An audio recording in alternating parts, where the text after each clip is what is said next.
Bonjour à toutes et à tous, j'espère que vous allez bien. Aujourd'hui, nous allons parler des différents principes de la mise en œuvre, la mise en place des différents centres de responsabilité. Pour rappel, les centres de responsabilité que nous avons définis dans la séance précédente peut être un centre de profit, un centre de revenu ou un centre de coût. La mise en œuvre de ces centres de responsabilité entraîne différents risques que le chef d'entreprise doit maîtriser. Nous pouvons parler d'écart par rapport à la stratégie qui avait été définie et surtout de non-réactivité par rapport aux écarts dans les actions correctives. Les responsables de ces centres doivent rendre des comptes à leur direction. C'est la contrepartie de leur autonomie. Prenons l'exemple du groupe Beneteau et surtout des différentes usines ou points de vente qui sont rattachés à ce groupe. Chaque directeur de ces établissements devront rapporter de la performance de ces entreprises, de ces centres de responsabilité à la DG du groupe. Pour mesurer la performance de ces centres, un des meilleurs outils est bien sûr le reporting. Il invite les responsables de ces centres à s'adapter à la stratégie de l'entreprise qui avait été définie et surtout d'alerter le contrôle de gestion ou la DG sur les différents écarts et surtout de mesurer la performance de ce centre. Le rôle du service contrôle de gestion est essentiel dans ce process. On peut par exemple instaurer des points d'échange tous les mois avec les responsables des centres de profit pour analyser les données, la performance et surtout les aider à planifier et bâtir des actions correctives en cas de dérive. Le bon respect des principes de responsabilité et de contrôlabilité entraîne l'efficience de ce process de reporting et surtout sa bonne utilisation. Nous allons définir tout de suite ces différentes notions.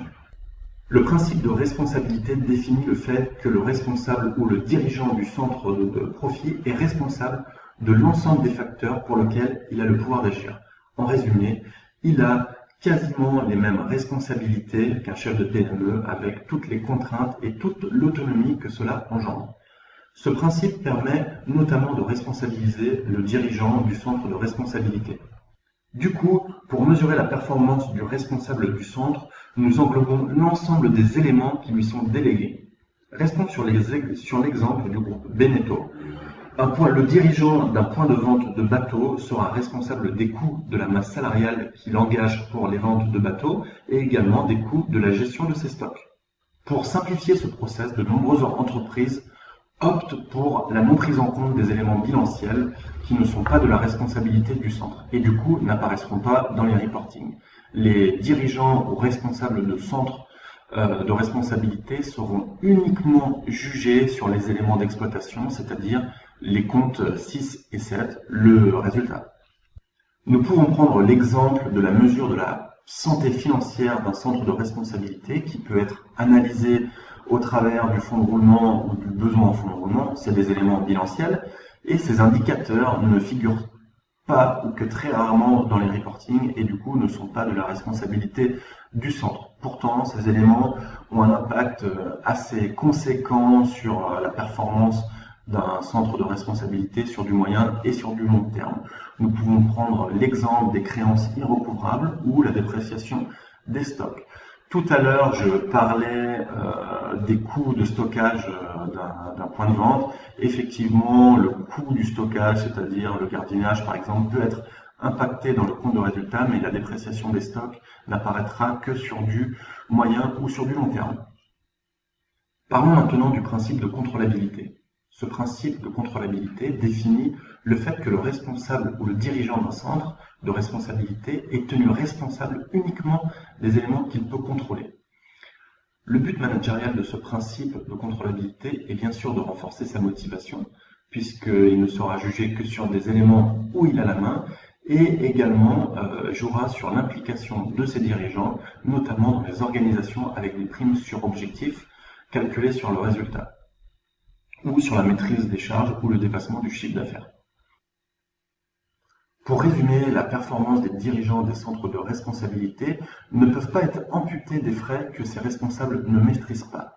Prenons l'exemple des mandats de gestion, donc les frais de siège, qui augmentent par rapport à une évolution des effectifs des services supports ou à une évolution de loyer qui n'a pas été prévue au budget. Ces différents éléments pénalisent fortement la performance du centre et sont subis par le dirigeant de ce centre. Ce ne sont donc pas des éléments sous sa responsabilité et ce sont donc des éléments à retraiter. Pour le contrôle de gestion, il existe plusieurs façons d'appliquer ce principe de contrôlabilité au sein des organisations.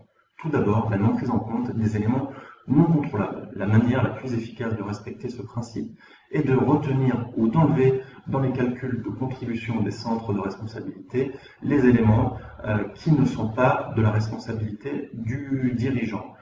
Prenons l'exemple d'un reporting où nous pourrons retraiter les loyers, les mandats de gestion, les frais de siège ou les travaux qui ne sont pas de sa responsabilité. La deuxième méthode que peut appliquer le contrôle de gestion est la neutralisation des éléments non contrôlables. En effet, le contrôle de gestion pourra, sur certains postes, utiliser la notion d'un coût standard qui nous permettra de donner une vision globale des coûts et neutraliser les variations possibles. Prenons l'exemple toujours de ce centre des ventes de bateaux de Beneteau qui va acheter les bateaux aux usines de production suivant, on va dire, les variations de coûts de ces usines de production. Elles pourront influer sur la marge de ce responsable des ventes. Du coup, nous pourrons utiliser en tant que contrôleur de gestion un coût standard pour éliminer cette variation de prix et être jugé que sur la performance des ventes.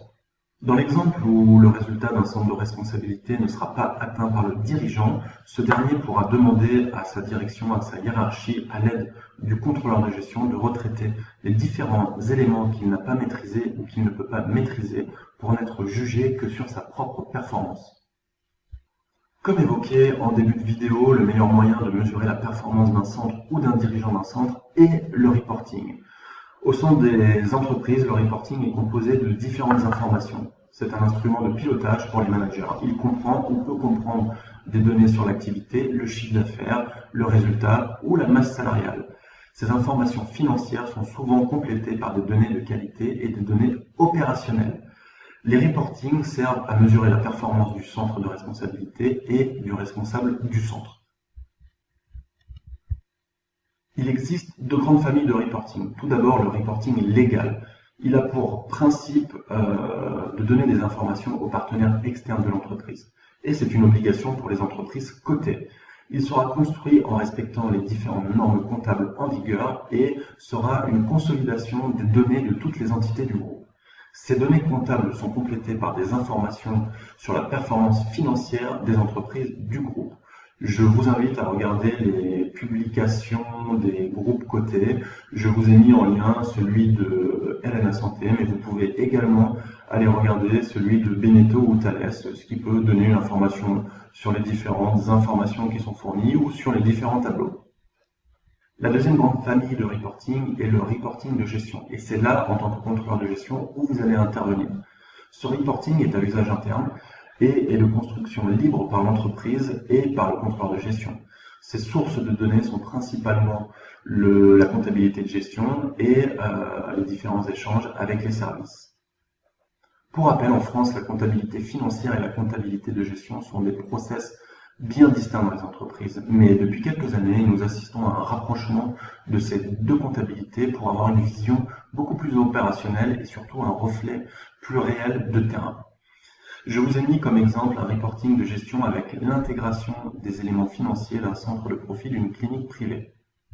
Sur l'exemple de ce reporting de gestion, nous trouvons dans la première page qui s'appelle chiffre d'affaires et TO des éléments d'activité avec un nombre de patients, la décomposition du chiffre d'affaires en effet volume ou en effet prix, donc c'est vraiment des données d'activité. Sur le deuxième et troisième onglet, nous allons vraiment avoir des données financières avec des écarts sur du chiffre d'affaires sur différents postes de charge comme la masse salariale, les dotations aux amortissements ou les frais d'entretien. J'espère que cette vidéo a répondu à vos attentes. Bon courage à vous tous et je vous dis à la semaine prochaine. À bientôt.